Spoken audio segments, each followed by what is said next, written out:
Section 2.6, we take absolute value functions and we're going to move them around, up, down, left, right, stretch them, shrink them, all that. Okay, so we're going to go bit by bit, but first let's talk overall, just some terms.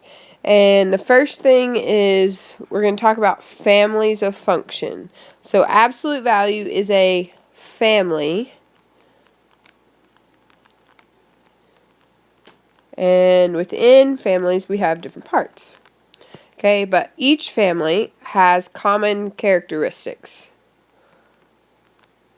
Just like in real life.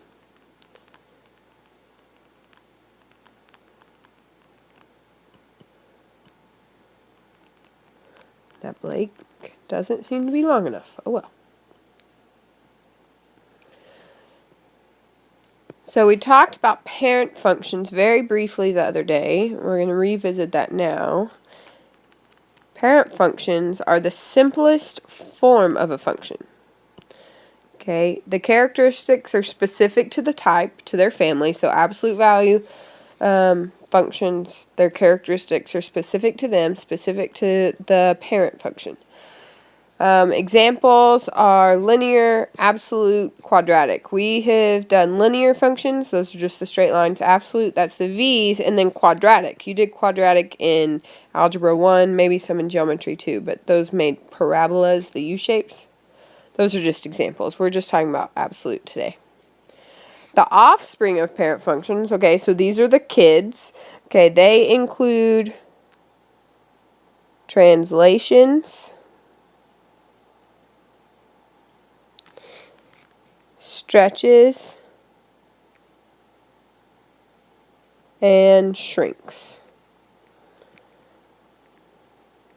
We're going to talk about the translations first. A translation shifts a graph horizontally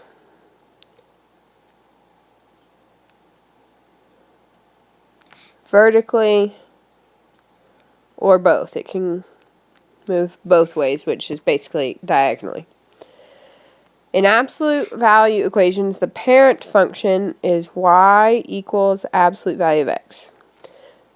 Like I said the other day, parent functions are the simplest version. Okay, there's no extra numbers, no negatives in there. Okay, it's just y and x and whatever's happening to x, which for this one is absolute value. Alright, so let's talk about our translations first. Okay, when you have an equation that looks like this, so the x is in absolute value by itself, and then you have a number hanging out the end. Okay, so instead of the number we have k. That is a vertical translation. So if you have a positive k, alright, so it's a plus whatever number, you're going to go up that many units. So you're going to go up k units. If it's a negative number, you go down k units. This is like kind of like our y-intercept. Alright, so here is the graph of our parent function. That's as basic as it gets. And we're going to describe the translation of y equals absolute value of x minus 3 and then draw its graph. So how did this graph move because of a minus 3? It went down 3 units. So we're going to move the vertex from here down 3 units. And then you see that this one goes up 1 over 1. We'll have the same point to the other side. Okay, so we keep the same slope, we just move it down 3. So that's y equals absolute value of x minus 3. Alright, write an equation to translate y equals absolute value of x. So the parent function up 1/2 units. So where will the 1/2 go? Does it go inside the absolute value with the x? No, it's vertical, so it goes outside, and since it's up, we do positive 1/2. Huh. This is funny. It's not supposed to say K right there. Just supposed to say H. For a positive number H, okay, H, when we talk about H, it's always with X. Whatever happens to X happens to H. So if it's in absolute value, H is in there with it. Okay, H gives us a horizontal translation. H and H go together. It works out very nicely. When it looks like minus H in there, it's weird. It's backwards of what you think it would be. When it says minus H, we move right H units. And when it says plus H in there, you go left H units. So I always say K is the normal one. If it's up, it's positive. If it's down, it's negative. But H is weird. Negative goes right, positive goes left. Okay, so kind of make note. H is weird. Okay, you've got to remember that H does weird things. And we can talk about why that is. But we'll talk about that later. Okay, so H is horizontal. We've got two graphs here.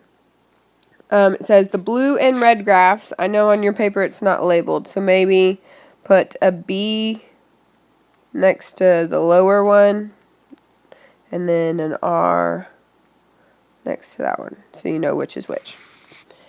The blue and red graphs at the right are translations of y equals absolute value of x. Okay, so they're translations of the parent function. Write an equation for each of the graphs. Our parent function, its vertex is at 0, 0. We need to remember that. And then it goes up both ways from there. So how did the blue one move? The blue one went 1, 2, 3, 4 to the left. So the blue equation will be y equals absolute value. Since it went left, we do plus 4. Based on our little key up here. Left, inside looks like positive 4. Let's do the other one. Let's do red. Red from the parent function went right 3. So it would be y equals absolute value. It's horizontal, so the number goes inside with the x. X, and is it going to be plus or minus?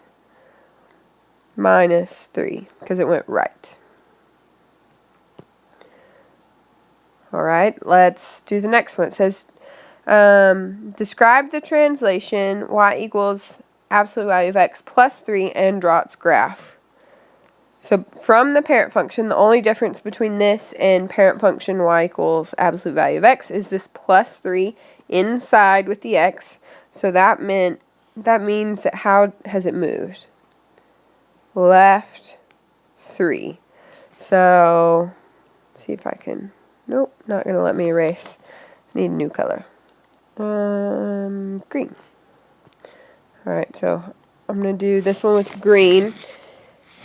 If I'm gonna go left 3 from the origin, I make my vertex at negative 3, 0, and then I can just follow the pattern of the other lines and show my thing. So this is y equals absolute value of x plus 3.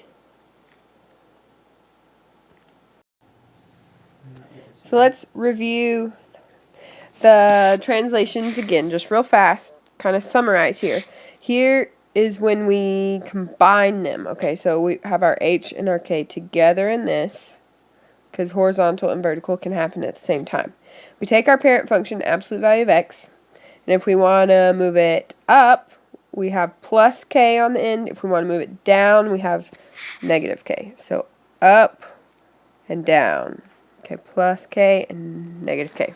You've got to remember that k is vertical, and that goes on the very end of the equation, outside of absolute value. For horizontal, remember it's h. Okay, Okay, those make sense because H and horizontal. It goes right when we have a minus H, and it goes left when we have a plus H. That's the weird backwards one. All right. Remember that H goes inside the absolute value with the X. Whatever happens to X happens to H. Say that over in your mind like 3 times. We're going to use it all year. Whatever happens to X happens to H. H is always with X. So, again, the combined translation looks like this. Alright, so we'd have, for this one, it'd be going right and up. Let's use this to find the translations of a figure. We're not talking about formulas here. We're just talking about how has this figure moved. This is a Nigerian textile design. Okay, so it's a blanket or something like that that some Nigerians had made.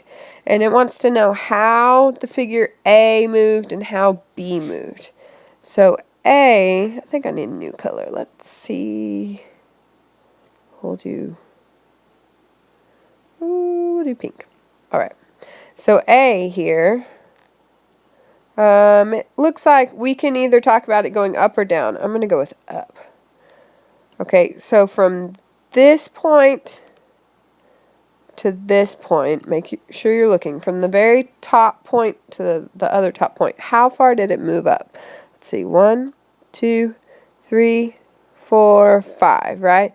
And did it move right or left any? No, not really. So figure A is translated up 5 units.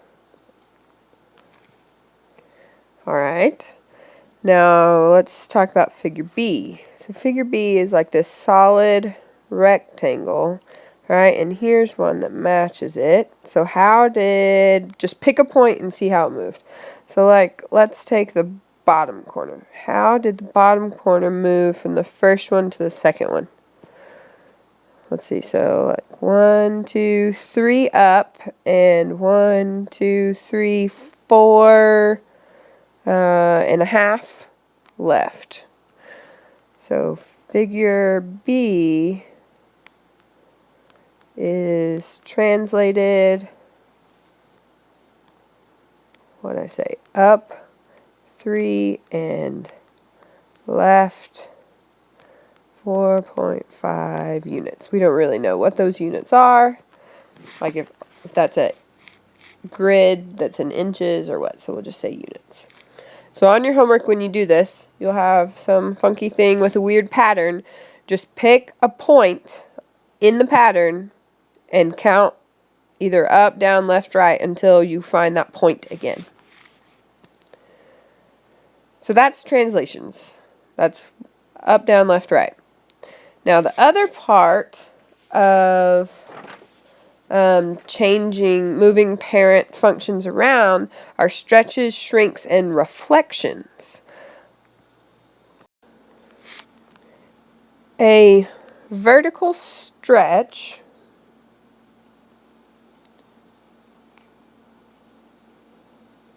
multiplies all y values by a factor of more than 1. And what this looks like in an equation is this right here. Okay, so we have a number in front of the absolute value. So A times absolute value of X. The A is what causes a stretch when it is bigger than 1. So that is a vertical stretch. Now, if it's less than 1, it's a vertical shrink. So we'll talk about that. A vertical shrink multiplies all y values by a factor between 0 and 1. We're not talking about negative numbers. We're just talking about positive. So between 0 and 1. So those are fractions, decimals, all that. So when It's between 0 and 1. There's our compound inequality. And you've got y equals a times absolute value of x. That is a vertical shrink. Let's do this example. Describe and then draw the graph of y equals 2 times absolute value of x. So the difference between our parent function and this is the 2 there in front. Is that going to cause us to move up, down, or stretch or shrink us? Or I guess left or right. But since it's in front, that means it's going to either be a stretch or a shrink. And based on the fact that 2 is a number that's bigger than 1, it's going to be a stretch. Okay, so vertical stretch by a factor of 2. And then we need to graph it.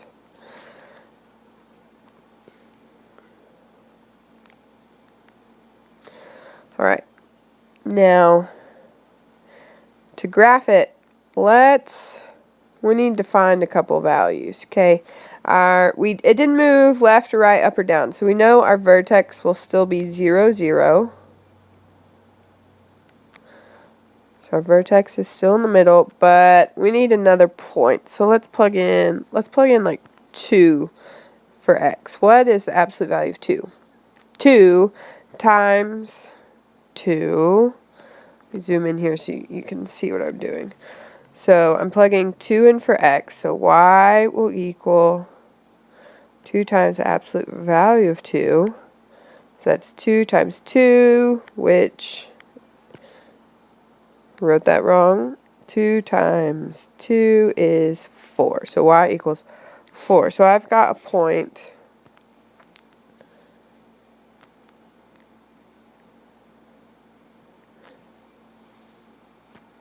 over 2 up 4.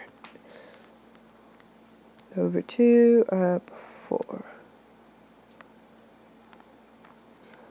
So we can reflect the point that we got over to the other side because we know that absolute value equations are symmetrical.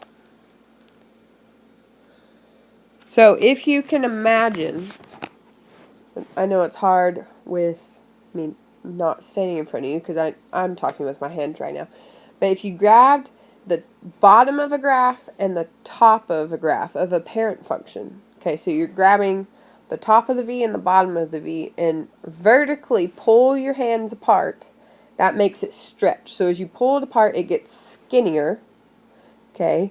Then if we were going to shrink it, we'd be pushing it together. So when we push the top towards the bottom, it gets really fat. It kind of squishes out the sides. I will try to redo that visual for you when I'm there, but maybe you got it. Now let's do the other part of this problem. No graphing, just writing an equation for vertical shrink of the absolute value parent function by a factor of, of 1/2. So how will we write that? Where does the 1/2 go? Inside with the x, outside at the very end, or at the beginning in front of absolute value? Goes in the beginning in front of absolute value. That's based on this, where the A goes. The very last part of what we're talking about today, we've actually already talked about, let's see, that was Thursday, and that's reflections. That's when instead of the absolute value being a V shape, it becomes like the A shape without the crossbar. So reflections in the x-axis changes y values to their opposites. Okay, so let me show you what that looks like after I write it in here. So normally a graph looks like this, and there are axes. But what we're going to do is, because of a reflection, instead of this point being like positive 1, positive 1. We're going to make it positive 1, negative 1. So we're just going to flip this one down and flip this one down. Okay, so these just kind of flip over the x-axis and reflect. This looks like y equals absolute value of negative ax. So a negative gets put in front of everything. So which equation best describes the graph? Well, our graph is upside down, right? It's an A shape, so we know that there needs to be a negative in front. So we can eliminate A and B. Now, what's the difference between C and D? Well, one has absolute value and one is just an X. Well, which graphs, linear or absolute value, make these shapes, the angles? It's absolute value. Linear, just make lines. So C is our answer. You can check yourself by plugging that in the calculator and seeing which one matches up. Alright, one more. Let's see. A function is a vertical stretch of absolute value of x by a factor of 5. Write an equation for the reflection of the function across the x-axis. So first off, we're starting with our parent function, and we're going to stretch it by a factor of 5. So what will that look like? Y equals 5 times absolute value of x. So what we're saying is that a equals 5, and we're plugging into y equals a absolute value of x. Alright, then we need to reflect it. So how do we write that in the equation? Just put a negative in front of that 5. And that's your answer. This last part is summary. So let's pay attention, make sure we got everything. If you haven't gotten everything, ask people questions before you start homework, and ask Miss Landis too. She's very helpful. A transformation. Each member of family functions is a transformation of the parent function. So say you have your parent function and then you have something, you're like, well, that's definitely absolute value because it's an angle, but maybe it's been moved around, maybe stretched or something. So it is a transformation of the parent function. The parameters for changing the parent function, for transforming it, are h, k, and a. What change does h make? H is horizontal. It moves it horizontally. Horizontal. Having trouble spelling. Alright, what does K do? It moves it up and down, so vertically. And then A, the last one, what does A do? If it's bigger than 1, it stretches it. So that's a stretch. If it's a decimal that's like between 0 and 1, or a fraction between 0 and 1, it shrinks it. And if it's one of those numbers with a negative, it reflects it.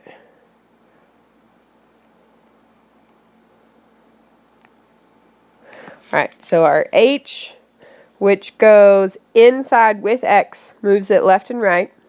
Our K, that goes at the very end, moves it up and down. And the A, stretch, shrinks, and if it's negative, it reflects. Use these summarization things in your notes to help you do your homework. There probably is going to be some graphing on it if you want to use the graphing block paper.